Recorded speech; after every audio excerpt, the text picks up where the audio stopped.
I have some exciting news for you. I've been working hard to create something just for you, and it's officially live. It's a free quiz to help you determine your personal path to creating a successful digital course. That means by taking just 2 minutes to complete this quiz, you'll discover my 3 proven approaches for creating a profitable digital course, and you'll find out which one you should take based on your experience, expertise, and where you're at as an entrepreneur. Not only will you find out what path is best for you, I'll even give you a step-by-step framework for bringing your digital course to life. So head on over to amyporterfield.com/quiz right now to find out your next steps to creating a profitable business that you love. I mean it. Go take the quiz right now. Don't wait one more second. amyporterfield.com/quiz.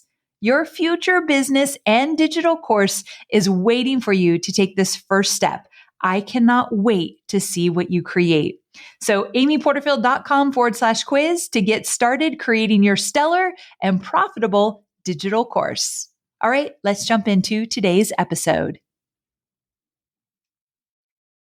Well, hey there, Amy Porterfield here. Welcome back to another episode of the Online Marketing Made Easy podcast.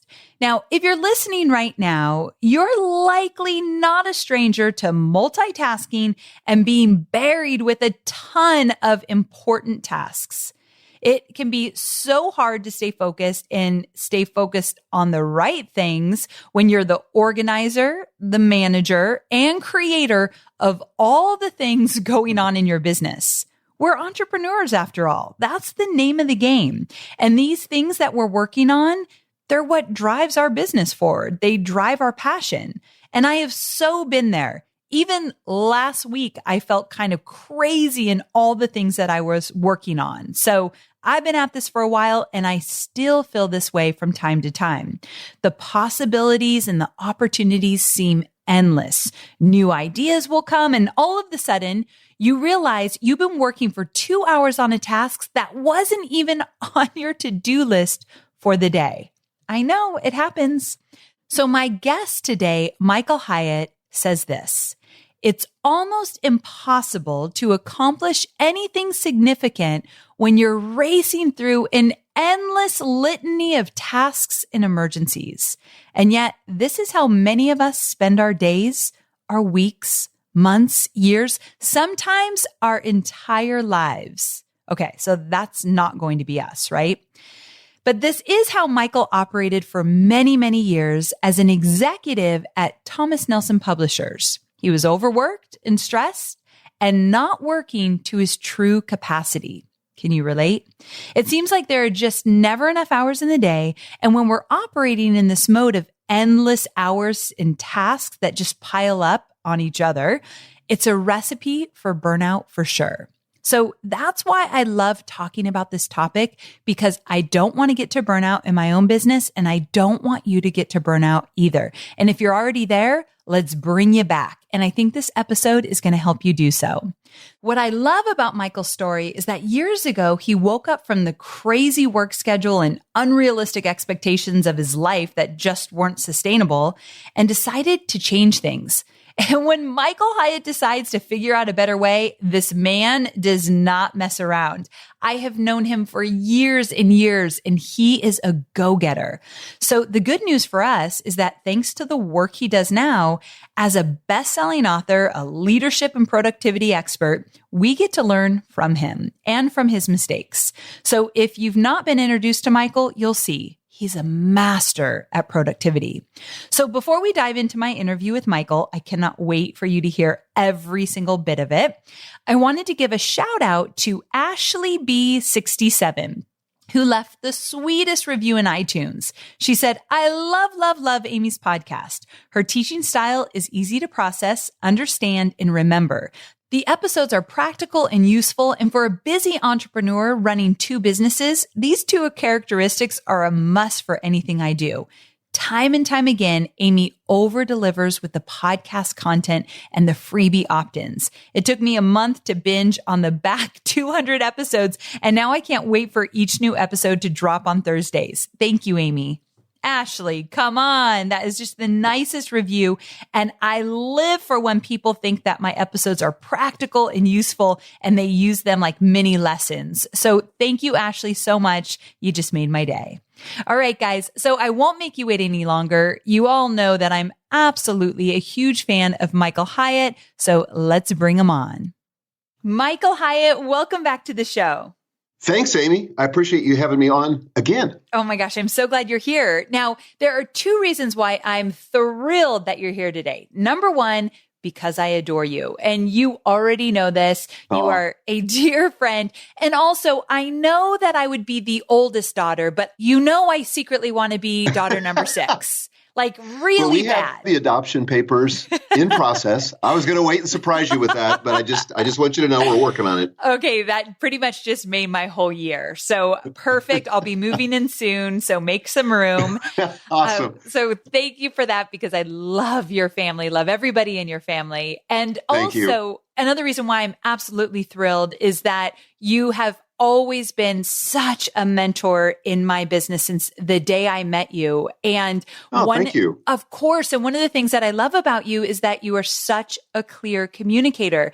And I always think in my head, like, what would Michael do? What would Michael say? And the way you run your business, I mean, you guys have completely up-leveled, I feel, in the last few years, even just dialing that all in.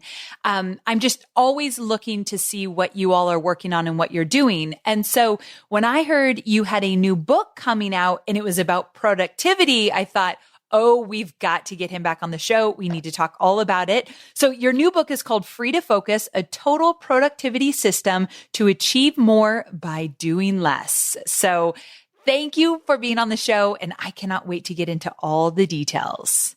Me neither. Okay. Great. We've got a lot to cover. So I'd love for you to share a bit about your journey, sort of how you got to where you are today and why you wrote this book. Yeah, I guess I've kind of always been a productivity geek. I was the guy in college who carried around a paper planner and had all my classes scheduled, my study sessions scheduled. And I've always been looking for productivity hacks and a way to be more efficient. So when I started my blog back in 2004, it was called Working Smart. And it was me just sharing what I was learning about productivity because I love the interaction with the community of other productivity geeks. But one of the things I noticed about 2006, 2007, as social media began to encroach or enter into all of our lives, that the distractions began to rise exponentially. And so that it was increasingly difficult to keep our focus. And I realized that focus is the thing that drives our business forward. It drives our personal lives forward. And yet we have these multi-billion dollar conglomerates, social media companies, who I don't even think it's nefarious. I think they just are, their business model is set up where they're trying to keep our eyeballs glued to their services as much of the time as they possibly can. And that, frankly, interferes with our work, with our ability to be productive. And so I said, I'm working harder than ever before and accomplishing less. Something has to change. And so this is a system that I first started implementing about 10 years ago and have had thousands of my clients now go through the system when it was a live event and when it was a course, and now it's a book. And now it's a book. Now, the book is a system. And before we get into the 3 phases of Free to Focus, I want to ask you, where do you think other productivity systems go wrong? And how is the Free to Focus system different? Yeah, I think for other productivity systems, the end game is more productivity. In other words, it becomes an end in itself. I want to use these apps, I want to use these strategies, read these books, be more efficient. Why? So I can be more productive. Why? So I could be more productive. I don't think that's a good goal. Right. I think productivity has got to be a means to an end. And for me, the end is freedom. I want greater freedom. Now, I know a lot of people in your audience are, entrepreneurs. They've got a business of their own. And I think that most of us, and this was certainly true of me, it was probably true of you, is I wanted to get into business because I wanted freedom. I was tired of working for the man or working for a board of directors. And what I found, I woke up, my entrepreneurial dream turned into a nightmare when about 2 years into it, I woke up and I said, I am working for the most stubborn, overbearing, demanding boss I've ever worked for. He won't give me any time off. Yes. And then I had to look in the mirror. right? Yes, all the time when I complain about working too much or I'm tired, Hobie will always say, you need to talk to your boss because she's not being very nice right now. I'm like, yes, you're right. Perfect. So I'm with you. That's exactly right. So I think it's got to be about more than productivity. And for me, it's about freedom, Amy. And specifically, I talk about in the book 4 different kinds of freedom. And I love these because it kind of expanded my vision for what my life and my work could become. But first of all, the freedom to focus. And it's very difficult for the average person in our environment, this distraction economy, to focus today. So the average worker is interrupted every 3 minutes. Well, you cannot create with that kind of interruption or distraction. You can't solve complex problems. We need sustained focus and concentration to be able to do that. So I want a productivity system that leads to that kind of focus. Second kind of freedom is I want the freedom to be present. Present when I'm out on a date with Gail so that I'm not distracted by my phone or distracted by concerns at work. And then when I'm at work sitting in a meeting, I don't want to be distracted by things at home because I haven't given attention to that part of my life as well. So the freedom to be 100% fully present with the people I'm with. Then the third freedom is the freedom to be spontaneous. I think so for so many of us, we kind of have this scarcity mentality that, we've got to program every minute of every day. Mm-hmm. And it's like trying to read a book that didn't have any white space. The type goes all the way to the edge of the pages, and you feel anxious. And life can sometimes be like that. We need margin. We need breathing room. We need white space. So I want a productivity system that doesn't just create, more time for me to do more work, which is what seems to be the end game of so much productivity, but creates big spaces where I can be free to just be spontaneous and do whatever, I'd like to do in that moment. And then finally, and this is what I learned from my Italian friends when I was in Italy a few years ago, when Gail and I were over there for a month. It's a concept called la dolce far niente, and it means the sweetness of doing nothing. And so the fourth freedom is the freedom to do nothing. And all the brain science says that we're usually at the most creative. We get the biggest breakthroughs when our mind is relaxed. And so we've got to allow that kind of white space for that too, so that we can just be doing nothing and come up with amazing breakthrough ideas, whether it's in a relationship or it's in our business. That's why we get these kind of breakthroughs when we're in the shower or on a walk, when we're basically doing nothing. Oh, so good. So freedom to focus, to be present, to be spontaneous. I totally hear you on the white space. I need so much more of that. And to do nothing, which right now I've been in a crazy launch cycle. I can't even imagine what it feels like to do nothing. So I am going to be paying very close attention as I walk you through the next few questions because I need this, Michael, just as much as so many of the people that are listening right now. So I'm all ears. Are you ready to dive into these different phases of free to focus? Let's do it. Okay. So the 3 phases are stop, cut, and act. And I feel like stop seems like an unusual step for boosting productivity, but I'm kind of getting it now that you're talking about freedom. But talk to me about this idea of stopping. Yeah, so this is the first third of the book, and there's 3 chapters or 3 steps that we need to take. First of all, formulate. And by that, I mean formulate a vision of a better, more productive, freer future. That's what we just talked about. The second one is to evaluate. And not all work is created equal. And if we don't get off the hamster wheel and stop and look at the work we're doing and evaluate it, we're just going to continue to do the same things we're doing, and it's going to lead to the same results. So in that chapter, I talk about something called the freedom compass. And we probably ought to come back to this in just a minute, but let me finish the overview.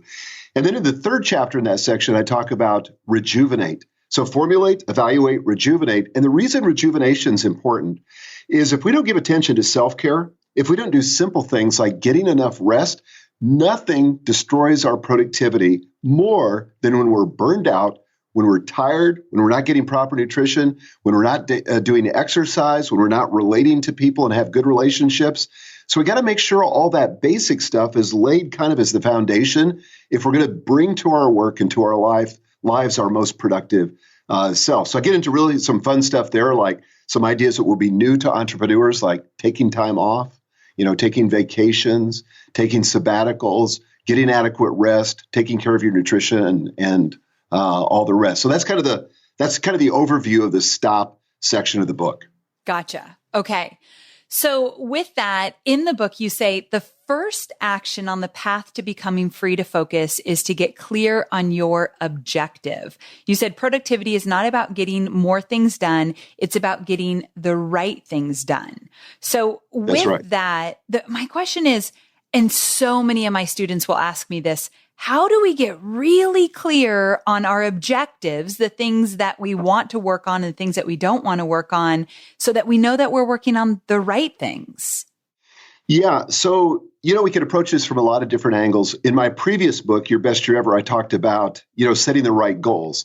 But here I want to talk about, and this is chapter 2 of the book, the evaluate section, where I want to come back to the freedom compass, because we got to get clear on the kind of work that we're uniquely wired to do. So all of us are different. All of us have different roles. We have different kind of jobs, different things we're trying to accomplish or bring to the world. So the way that I think about it is, imagine a 2x2 matrix where proficiency is one axis and passion is another axis. So we want to look at the things that we love and don't love. That's the passion aspect. And then the things that we're good at and the things we're not so good at. That's the proficiency axis. Now just rotate that 45 degrees, put a circle around it, and now it's a compass. So true north is where your passion and your proficiency come together. So the things that you love, the things that you enjoy, the things that give you deep satisfaction, where you just say, you know what, I was made to do this. I really enjoy this. Then there's the proficiency aspect. Are you really good at it? And not only do you think you're good at it, but the world recognizes that you're good at it. And here's the key. They're willing to pay you to do it. So when your passion and your proficiency come together, that's what I call the desire zone. That's where we're going to experience the most freedom, the most satisfaction. Okay, that's true north. Okay. Now, due south of that on the freedom compass is the drudgery zone. These are those things that you're not passionate about and you don't have any proficiency at it. So I'll give you an example. When I left the big corporate world to launch out on this entrepreneurial adventure in 2011, I went from a world where I had 2 full-time assistants, 650 employees. I was really able to focus on the things that I did well. But now all of a sudden I was a solopreneur. And I was trying to manage my email inbox, my calendar, book my travel. I mean, heck, I was trying to find the FedEx box. I didn't even know how to get something in the mail. So these were things that I had no passion around and I had no proficiency at. It was my drudgery zone. And for me, those things were a grind.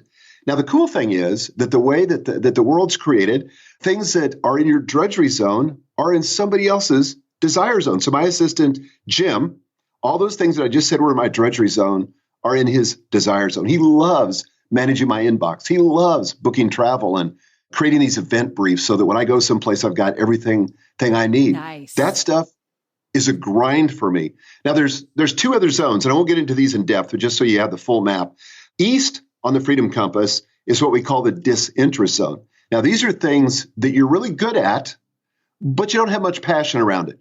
So, for example, when I started my business, I was doing all my accounting, and I had become really good at doing QuickBooks and doing the accounting. I was good at it, but I didn't enjoy it. I had no passion around it. That was my disinterest zone, and those are things that lead to boredom. I'm going to come back to why this is important in just a second. Okay. Then due west on the freedom compass is what I call the distraction zone. So that's things I enjoy doing, but I'm not that good at it, and these are things I go to escape. So, for example, for me over there, this is pretty funny. So I've got some ability to do some design work and do some programming on a website. I'm not all that good, but I really enjoy doing it. And plus, it's a lot. Yeah, but it's my distraction zone. It's a lot more fun than the real work I should be doing. But so I go there to escape. And so the distraction zone is where you don't want to be either. So here's the key. That's a long way to get back to your question, which is how do we know which work we should be doing? We should be focusing the bulk of our time in the desire zone, the things that we love and the things that we're good at. Now, fair disclaimer here, you can't get there overnight. It's a process. But here's why most business owners can't scale their business, because they can't scale themselves. And you've got to be able to scale yourself before you can scale your business. And it begins by getting focused on your desire zone. The more you're in your desire zone, the more leverage you're going to create, the more your business is going to move forward, the more you're going to grow. So that means I've either got to eliminate, automate, or delegate the things that are in the drudgery zone, the things that are in the disinterest zone, the things that are in the distraction zone, so I can focus on the best and highest use of my abilities and my talents. Does that make sense? It does make sense. So I've got 2 questions for you on that. Remind me again, the desire zone. How do you figure out what's in the desire zone again? Well, those are the things you love and the things you're good at. Gotcha. So, for example, for me, it's only 3 things. Okay, what are and they? I'm able now to spend about 95% on these 3 things. I'm either creating content, I'm delivering content, or I'm creating finding the future for my company and creating the vision and communicating that back to my team. Okay, so those would definitely be mine. But truth be told, those might be 50% of my time. And then I'm in the weeds with too much stuff. So hearing you say 90%, like that is like the holy grail. That is outstanding. It's awesome because that makes me, I'm not burned out. I look forward to coming to work every day. Why? Because I'm working in my desire zone where I love it and I'm good at it and I know it. And so again, it's a process. You're not going to do this overnight, but I have an exercise you can go through in the book where you can kind of benchmark where you are right now and what you measure, you can improve. So if you go through the process and find out that you're at 50%, then incrementally you can move that up and have the goal of getting to 90 or 95%. Okay, I'm all about that. I will be doing that. So can you tell me, as you were journeying into this 90%, obviously you didn't start there. And I feel like over the last few years, I've seen you step into it even more. I could be wrong. Maybe you've been at 90% for many, many years. Have you? No, okay. I haven't. I've definitely, every time I've increased it, my business has expanded. Because again, I'm scaling myself. I'm bringing more people in. I'm staying in my lane. I'm bringing more people in that not only can do things as well as I can. We'll talk about delegation here in a minute, but better than I could imagine. Okay. So that's what I love right there. Better than you can even imagine. Right. I mean, I can tell you right now, like you were gracious enough to speak at our Achieve conference. Well, when Susie, who's our director of operations, set all that up, planned it, did everything related to it, I didn't check in on her. I never saw anything, including the venue or how it was going to be set up, until the day before that event opened. When I saw it for the first time, it blew me away. It exceeded my expectations in every way. It was. First of all, it was amazing. Susie did such a good job. And you're speaking my love language. The fact that you didn't have anything to do with that and it was done in such an impeccable way. I absolutely love that. Okay. So here's a question I have for you that I know a lot of people are thinking. And that is, give me like one thing you had to do to get to that 90%. What was like one of the most difficult things that you had to do, give up, change your mindset? What did that look like? Well, that actually leads us to the second part of the book. So we started with stop. Yeah. And now we go to cut. Okay. Okay. So what I had to do, and this is tough for a lot of entrepreneurs because they want their fingers in every aspect of the pie, but to cut. And that begins with eliminate. And the crux of this, and this is, Amy, you and I are so much alike on this. I know this is going to be true of you. I'm a recovering people pleaser. Yes. So I have a hard time saying no, but I had to understand what my bigger yes was so that I could say no to the smaller things that were, requests for my time, events that I could go to, all this stuff. And so I think learning to say no and eliminating, first of all, the things that no longer need to be done. We get so kind of ensconced in these activities that maybe they made sense at one time, but they kind of outlive their usefulness and we continue to do them in our organization. So we constantly have to be evaluating what doesn't need to be done at all anymore. And then secondly, I think hitting it off at the pass by learning to say no to the things that come in and threaten to overload us and fill up our day with a lot of busy work, with a lot of fake work. And I love this quote from Warren Buffett. He said, the difference between successful people and really successful people is that really successful people say no to almost everything. Ooh, that one just got me tough. In the gut. That's tough. But how do you say no? And so I have some really practical hacks in this chapter. And one of the things I talk about is the power of a positive no. And this is something I learned from Dr. William Ury, who wrote a book called The Power of a Positive No. And it looks like this. I'm just going to give you something real practical. And I think this will be helpful to your listeners. Okay. So you say no by saying yes, no, yes. Okay. So that's kind of the formula. Okay. And I'm going to illustrate this for you here in just a second. So somebody makes a request, and let me just give you an example from my life, because I used to be in the book publishing world. I often get an email request from somebody who just finished a book proposal, and they said, hey, would you mind reviewing this? I know you used to be a book publisher. Could you kind of review this and give me some feedback?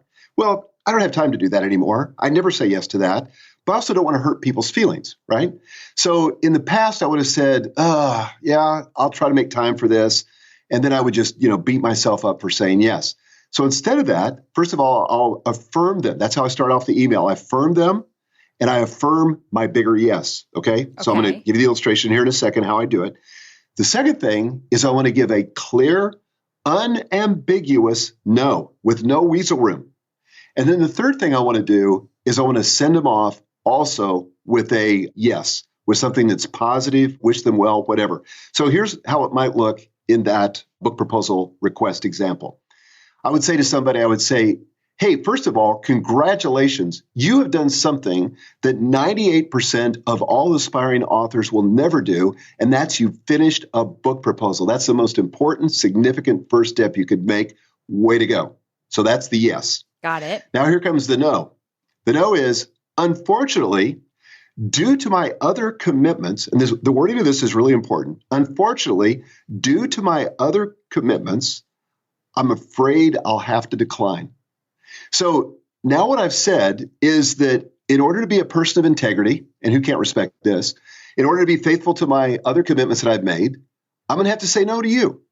And I do it in an unambiguous way. So I don't say, I'm really busy. I'm in a busy season right now. Could you check back with me in about a month? Knowing full well that it's going to be the same exact situation a month from now, right? Mm-hmm. So I say no.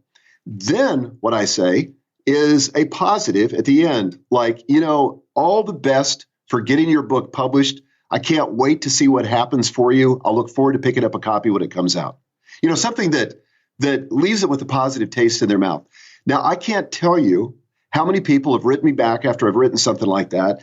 And they've said, first of all, thanks for getting back to me. Because so often when people don't want to do something, they just let it languish in their inbox, right? Exactly. So thank you for getting back to me. And I totally understand. I get it. So people understand that. So that's a way to say no in a positive way. I need to use this formula for sure. And just even thinking about the quote about the most successful people say no most of the time, I feel like everybody listening really needs to hear that, even if you're just starting out. Because if I were to hear that 10 years ago, I probably would have been making some different decisions as I started to get my business going. So Me too. Yeah, that's a good one. I think that the backdrop to all this is you've got a bigger yes you're trying to say no to, or you're trying to say yes to. So for example, for me, time is a zero-sum game. There's always a trade-off. So if I say yes to a person who wants to have coffee with me at 7 a.m. in the morning, here's what that means. That means I'm not going to work out today. Yep. And taking care of myself is kind of the foundation of everything I do. If I'm not taking care of myself, I'm not going to have the energy and the focus and the productivity to be able to do what I do well and keep the commitments I've already made. If I commit to somebody who's coming through town that I barely know to go out for dinner with them, that means time that I'm probably not going to spend with a family member. And I've got 17 people in my immediate family that live within 15 minutes of me. So, it's not that I'm not legalistic about it, but I want to understand that when I'm saying no to somebody else, I'm really, truly saying yes to a higher priority. And that's what we got to get clear about. Okay. So if I looked at it that way, it definitely changes the perspective. Quite honestly, looking at it that way makes it easier for me to say no because I've got that bigger yes in mind. Okay. That's great. Now you talked about delegation and automation. And what was the third one? That was it. Elimination, which we just talked about. Elimination. Okay. Automation and then delegation. Okay. Talk to me about automation. Okay. So here's the thing. The reason we start with elimination is we don't need to automate or delegate things that don't need to be done at all, right? So that's why we start with elimination. We also don't want to delegate or do the work ourselves for things that could be automated. So one example that I did, just to follow up on the example I gave you on saying no with an email, is to create a template and automate it through technology. So I'll give you an example on this. Like, this was about 15 years ago. I started to recognize that I was answering the same questions over and over again in email. In other words, I cataloged all the typical requests that were being made of me. So there were things like people wanted me to serve on a nonprofit board, or make a contribution to a charity, or get together to pick my brain, or wanted some advice on a book they were considering, or whatever it was. But there was about 40 of those things that people would typically write to me on. And so I would agonize over that. I would take 10 or 20 minutes to write, a thoughtful email, or maybe I was short of time and I would just, get something out that I didn't feel that good about afterwards. So I said, what if I pushed the pause button when one of those came in, and I asked myself this question, and this is what I call the template mindset. If I think I'm going to have to reuse this again, that I'll ever have to do this thing I'm about to do again, then I slow down the process and I create a template. Mm-hmm. So for me, in response to that book proposal request, I have a template. So I wrote the most generous, gracious way to say no to that request and make the other person feel good about it. And then get this, I saved it. There's a lot of ways to do this, but I saved it as an email signature. So a lot of times people think of the signature function of their email program as a way to, have their name and their phone number and their title and all that stuff. Right. But you can actually put as much text in there as you want. So now when I get that request, instead of taking 10 to 20 minutes to respond to it, I just grab a signature with the template, and literally I could personalize the front end of it, and I can get something off in probably 10 seconds. So much more efficient. So that's what I mean by automation, using technology to make your life faster and simpler. Okay, so that is a must, and I love the practical advice there. Okay, and then the final one, delegate. This is the tough one. Yes, and I'm going to tell you right now, we have a lot of beginner entrepreneurs listening, and they'll hear the word delegate and they'll say, I don't have a VA. I don't have a team yet. I'm a one woman or a one man show. So they feel that they're not ready to delegate. So, okay, talk to me. Okay. First of all, I face this myself. I've got 35 full-time employees right now, but I started with one, me.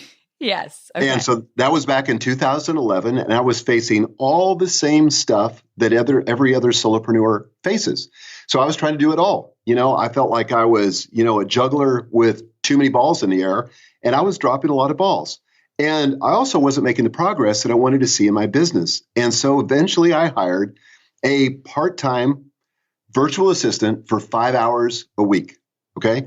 And so then after about 2 weeks, I went to 10 hours a week, and then I eventually went to 20 hours a week. But and this is the key thing, I baby stepped my way into it.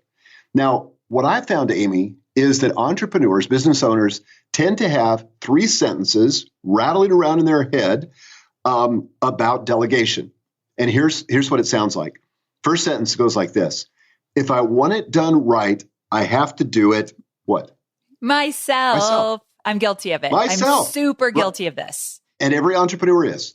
The other thing that entrepreneurs often say is that it takes longer to explain it to somebody else. I might as well do it what? Myself, right?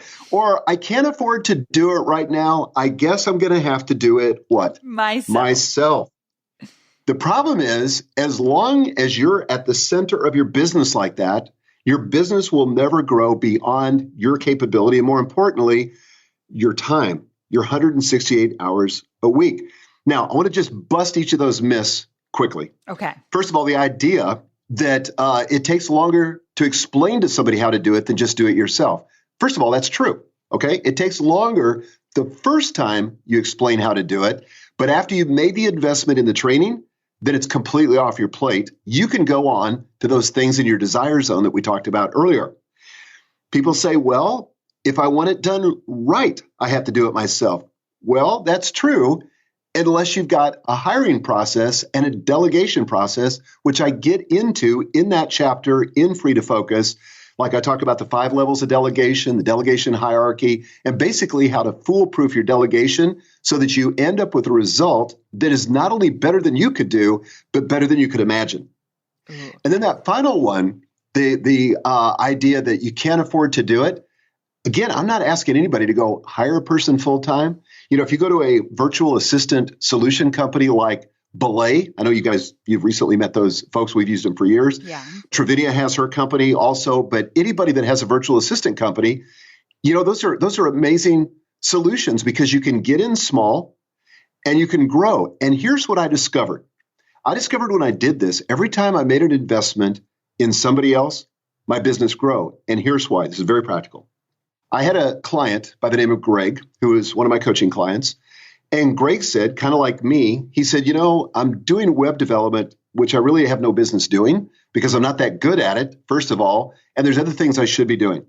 I said, well, why are you doing it? And he gave me the 3 sentences that I just recounted to you. And so I said, Greg, what's your hourly rate? What do you bill at? And he said, $150 an hour. I said, okay, let me ask you the question. How much would it cost you to get a WordPress developer to do this work? He said, about $50 an hour. I said, could you ever imagine paying sort of a, halfway good WordPress developer $150 an hour? Ooh. He said, absolutely not. And I said, so why are you doing that? I mean, the light bulb went on in his mind. Right. He was paying somebody essentially $150 an hour where he could have paid them $50 an hour, booked that same time, and actually collected money on it and made a $100 profit. So that's what I was able to do when I hired a virtual executive assistant. I was able to repurpose that time that I was using doing administrative stuff and actually bill out and build my business, do the things that move my business forward. That's the importance of delegation. Okay. I've never heard it explained quite like you just did, where basically I just heard, so if I keep doing it, I'm paying someone to do it and I'm paying them a lot of money to do it so, which is me. That's right. If it's not in my desire zone. And so I'm already paying for it. So do I want to get smarter and more strategic in terms of how I pay for it? Or do I just want to keep going on the path I'm going? So that's it. That's good stuff. That light bulb just went off in a very different way because I've heard that concept before, but not like that. Okay. This is good, Michael. This is good. But we're not done yet because we got through the first phase, stop. We got through the second phase, which is cut. Now we're moving into phase 3, which is act. Tell me about what that looks like. Okay. This has 3 steps also: consolidate, designate, and then we get to the final phase, which is activate, where oftentimes people think we should start. So consolidate, this is something you know all about because you spoke at this at our Achieve conference on the ideal week. Mm-hmm. But the idea is to come up with a week that if you had 100% control of your time and resources, what would that look like? And you shared with us at the Achieve conference what your ideal week looks like. My ideal week looks like this. And I divide time into offstage time. By the way, this is a new idea for a lot of entrepreneurs that they can actually take time off. And so what a concept. What a concept. So for me, I don't work in the evenings. I don't work on the weekends. I take lots of vacations. Last year, I took 160 days off, including weekends. Wow. And all my business did was grow. I grew 62% last year, and I've never worked less. Okay. So that was the crazy thing. Speak my language. Okay. So offstage time. Then there's backstage time where you're preparing to do your front stage work. Now, people's front stages will look different. If you're an attorney, your front stage might look like arguing a case, in court, negotiating with the client. But then there's all the backstage stuff you have to do as well. So here's what it looks like for me. Monday is my day for internal meetings. So I'm meeting with my team on Monday. I try to consolidate everything on that Monday. Tuesday is a backstage day where I'm preparing for whatever front stage activities. It might be rehearsal. It might be some last minute content, prep, whatever. And then Wednesday and Thursday are front stage days where I'm either doing interviews like I'm doing today, or I'm doing a webinar, or I'm literally speaking on a stage somewhere. And then Friday is also a backstage day, but this is where I consolidate all my external meetings. So if somebody comes into town and they say, hey, can I get with you on Thursday? I do my very best. I'm not legalistic about it, but I do my very best to try to push that into Friday. Now, the reason why I do that is it's a concept called context switching. So every time you switch a context, you record a podcast and then you go to a meeting and then you work on something at your desk. That's switching context. The ramp up time to get into that mindset that it takes to do that activity, is a significant part of getting started. And if you could do that once and then batch a whole bunch of similar activities together, then you avoid that ramp up time for each one of those activities. So it's way more efficient. So, for example, when Megan and I record our podcasts, we've got a podcast every week, just like you do, and we record them 13 in a day and a half. So we ramp up, we get in that headspace, we're undistracted, and we just bust it. And then we don't have to think about it again for another quarter. So I talk about mega batching in that chapter as well. So good. I mean, it's intense to batch, but then when you're done, you're always so glad you did it. So glad. Yeah. And you did a great job at the Achieve Conference on this very topic. In fact, I think we ran that as a podcast episode on our podcast. Yeah, so cool. Yeah. Okay, keep going. That leads us to designate. Yes. And this is where we have to design not just our year, which I talked about in your best year ever, but our quarters, our weeks, and our days. And the alternative to designing these things is drifting, where we just kind of, in reactive mode, we drift through the quarter, we drift through the week, we drift through the day, we're responding to other people's requests.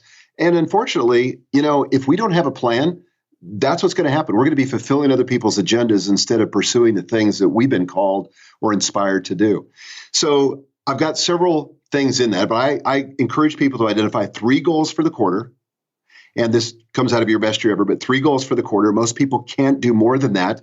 You may have dozens of other projects, but they don't rise to the level of a goal. And a goal, by my definition, is something that is outside of business as usual. It's a new initiative.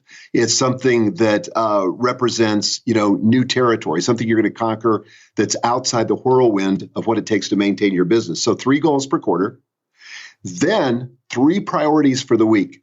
So you probably have dozens of things that you could do in the week, but if you could only accomplish 3 things, what are the 3 most important things that would drive your business forward or drive your personal life forward? And then each day, and as you know, we talk about this in the Full Focus Planner, yes, the daily big 3. Okay, so here's the big idea, and this might be the most important tip that I give in this entire episode.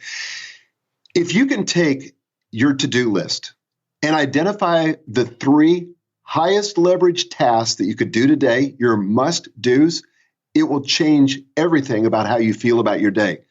The typical person gets up in the morning with 20 to 24 items on their to-do list.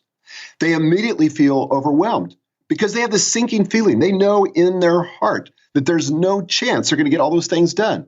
So they're defeated before they even start. They've set themselves up to lose. So then they work through the day, kind of low energy because, there's so much to do and so little time and it's overwhelming. Then they get to the end of the day, even if they complete 10 to 12 tasks, they still feel like they're a loser because they've got 10 to 12 tasks that they haven't finished. Mm-hmm. So they go to bed discouraged. So it's this, vicious, negative, defeating cycle that repeats day after day after day. So it's time to stop the crazy. And the way to stop the crazy is to say, look, the Pareto principle says that 20% of the effort drives 80% of the results. Not all tasks are created equal. Working on the show notes or whatever you call them, the show prep for this episode is way more important than, you running an errand to the post office. Right. Now, those things can just, show up on your to-do list as separate items.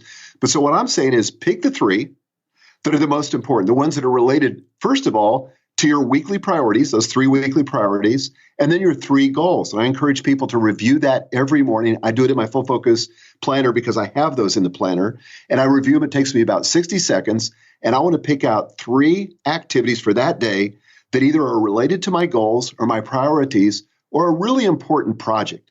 Now, if I do that every day, 5 days a week, 250 days a year, that's like 750 really important tasks that I've gotten done over the course of a year. That will move your business forward like nothing else you could possibly do. And you'll feel great about it. Feel so great about it. Feeling accomplished at the end of every day is really important to keep us moving forward and give us that momentum. So definitely. Yeah, this idea of 3 a day, it's so powerful, so incredible. I absolutely love this strategy and I use it. So that one just sticks with me. Okay, so walk me through the 3 again. The first one was consolidate. And then this one is called designate. And then design. Activate. Okay, so the first two, consolidate and designate, are really about formulating an offensive plan. You're going to design a plan so that when you get on the field, you're ready to play ball and move it down the field. But life happens. And this chapter is all about how do you play defense? How do you manage the interruptions and the distractions that we all face as we try to get stuff done? Oh, so let's start with interruptions. Yes. So I talk to people that lead teams, maybe 2 or 3 people on your team, but I talk to people that lead teams and they say, I can't get my work done because I'm so busy helping other people get their work done. And interruptions are a real part of organizational life. And even if it's not your teammates, it can be your clients, who are calling for this, calling for that, pinging you for this, pinging you for that. And so we've got to have an intelligent way to manage interruptions. And I talk about some very practical strategies in this chapter. For example, before you go into a deep work session, and I advocate what Jason Fried calls time in the alone zone. In other words, you schedule time literally on your calendar to do this deep, meaningful work that you know is important for your organization. So schedule that time, but before you go into that session, go to the people who are most likely going to interrupt you. It may be your spouse, it may be your kids, it may be clients, it may be teammates. And here's what you say to them. You say, look, I'm about to go into a deep work session where I really need to be uninterrupted, but I want to be able to serve you. And so I just thought I'd check before I do that. Is there anything you need from me? Any questions I could answer before I go into that? Because I really don't want to be interrupted once I dive into it. Yes. And that, first of all, that really does give you an opportunity to serve them. So you're prioritizing them, but you've also put them on notice that you really don't want to be interrupted. And they're going to think twice before they knock on your door, before they send you a text message or what else. So that's a good way to deal with interruptions. The second issue, though, and this is the more difficult one, distractions. I'm talking here about notifications, email, social media. We live in a distraction economy. By the way, if you haven't interviewed Cal Newport on his new book, Digital Minimalism. Is this a must? This is a must. Okay, digital minimalism. Okay. Jill is my content manager. She'll be listening. Let's do it. Okay. He's awesome. He's a professor at Georgetown University. At any rate, so the distractions are something we've got to deal with, but we got to face the fact that we're the ones that are getting distracted. So one of the things I've done, I've realized that I'm holding in my hand, pretty new, I've had it for a couple of months now, an iPhone XS Max. So this is the latest, greatest from Apple. Am I surprised that you have it? I know, right? But here's what this is. This looks like a really slick technological device. This is a very sophisticated distraction machine. Yes. And so really I bought it for the camera, but here's the thing. I just recently, like 2 weeks ago, took off email, Slack, and all social media with the exception of Instagram, because I'm really trying to build my Instagram following. But get this, Amy. On Instagram, I went into screen time in the settings of my iPhone, and I limited my access to Instagram to 30 minutes a day. Okay, so I tried that for a while, by the way, and when you exceed the limit, a little thing pops up and it says, do you want to extend it for another 15 minutes or just forget about it for today? Well, I was always punching it, extending it. And so I gave my phone to Gail and I said, I want you to enter a passcode that only you know. You can actually give it to my assistant, Jim. Stop. And I said, I don't want you to give it to me. If I exceed my limit, I exceed my limit. It has not been a problem at all since then. Really? So now I've got this phone that I can get text on, which is only limited really to my family and a few people at work, because I have 2 phone numbers. Another thing we could talk about, but I have 2 phone numbers. But the main one is the one that only goes, I get text messages on and phone calls. So like last night I was at dinner with another couple. I didn't even take my phone into the restaurant. That allowed me to be fully present. Yes. So we've got to be smart and let the technology serve us instead of us serving the technology. And one application I recommend also that I use on the desktop is an application called Freedom. And you can find out more at freedom.to.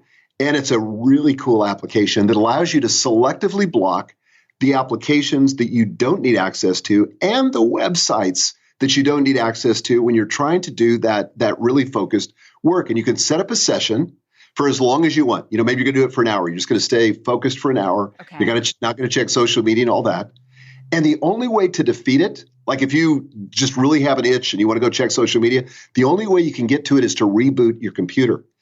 And that's enough friction that it makes me stop and remember my intention, that what I'm doing. So it's like training wheels for your brain. It gets you off the dopamine addiction and allows you to stay focused. Highly recommended. Okay, there are a lot of good resources you just mentioned. You guys, we're going to put them in the show notes for sure, because I don't even think about the fact that I need to go the extra mile in order to stay focused. And I think I kind of like white knuckle it sometimes, but you're using tools that are going to help you so you're not alone in this. That's right, because I need the accountability. Yep. Yes, so very true. So these are examples of how you activate, right? Right. Okay. Exactly. These are examples of activation. Okay. I love it. So this is perfect because I'm talking about the fact that I love these resources and I love these tools, but the ultimate resource, and this might be a cheesy segue, but I am running with it because it's perfect. The ultimate resource is your new book, Free to Focus. And I was asking you about the book before we got on, and I said, okay, so just so everybody knows, freetofocusbook.com. That's where you go to grab the book, freetofocusbook.com. But I said, Michael, are there bonuses? And there are. So will you take a moment to talk about the bonuses if you buy the book? Yeah, absolutely. So here's what you get. First of all, if you go to that site, it has links to all the major retailers where you can go buy it. You could even buy it at a brick and mortar retailer, but come back and then claim your bonuses by submitting your receipt. And here's what you get. You get, first of all, a free copy of the Free to Focus audiobook. So that's a $25 value. You also get a free copy of Your Best Year Ever ebook, which is my last book, all about goal setting. You get my list of my top productivity tools. You get a set of 4 videos called Your Productivity Secret Weapon. Amy, this is amazing. This is me and Susie Barber, my director of operations, used to be my assistant. Then she ran our pool of assistants. But all we talk about in these 4 videos is how to best use an executive assistant so you can maximize your productivity. Okay, I will be getting that. We have a brand new executive assistant. I am all over that. This is a really fun one. You also get a $10 gift card to the Full Focus store where you can get our Full Focus planner.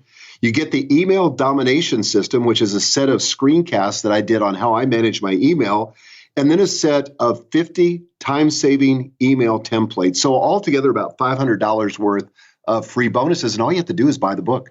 Okay, this is definitely by far your best bonus package you've ever done.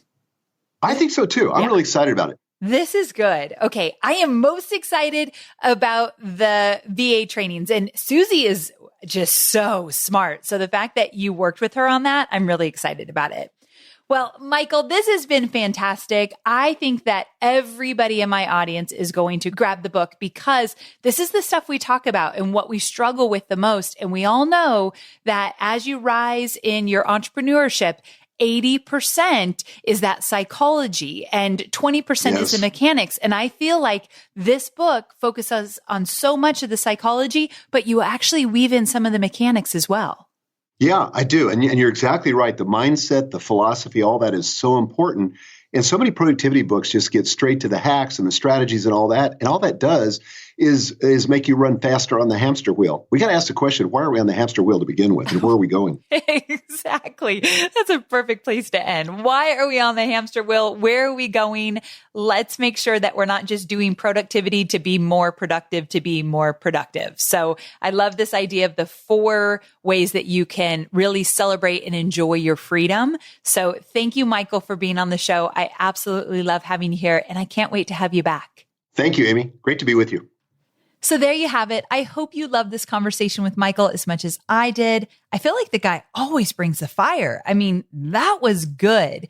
And I hope you pick up the book because I already got to see much of the book before I prepared for the interview, but I'm getting the book so I can listen to it on audio. You guys know my drill, right? I take Scout for a walk every morning and I love a good audio book in my ears. So this is going to be my next one. Once I get through Rachel Hollis's Girl Stop Apologizing, that's the one I'm listening to now. So when Free to Focus comes out, it's going to be my next. And in addition to that, I love the bonuses. So take them up on I was going to call them Hobie. I was just going to say, take Hobie up on the bonuses. I call every man Hobie, which I feel like my husband should love that, but I don't know. So take Michael up on these bonuses, freetofocusbook.com. And let me know what you think about the VA training. As you heard, that's the one I'm most excited about. So I'll let you know what I think. You let me know what you think. And I hope you enjoy the book. All right, guys, I'll see you next week. And for the record, next week is good. I'm doing something special where there was an infomercial on television. I was flipping through the channels and I started watching it. And I thought, oh my gosh, this is so good in terms of how this woman is talking about her product. And she had certain themes and certain styles of how she talked about her product over and over and over again for the 30-minute infomercial. And I thought, I've got to transcribe this and pull out some of the techniques she's using and teach my students how to talk about their products in the same way, because I know this infomercial has generated millions and millions and millions of dollars. And so that's exactly what I did for next week's episode. So it's unique in the sense of different than anything I've done before, but I think you're going to love it. So I'll see you next week. And in the meantime, make sure to subscribe to the podcast if you haven't done so already, so you don't miss a thing. Just hit subscribe wherever you listen to the podcast, and I'll see you same time, same place next week. Bye for now.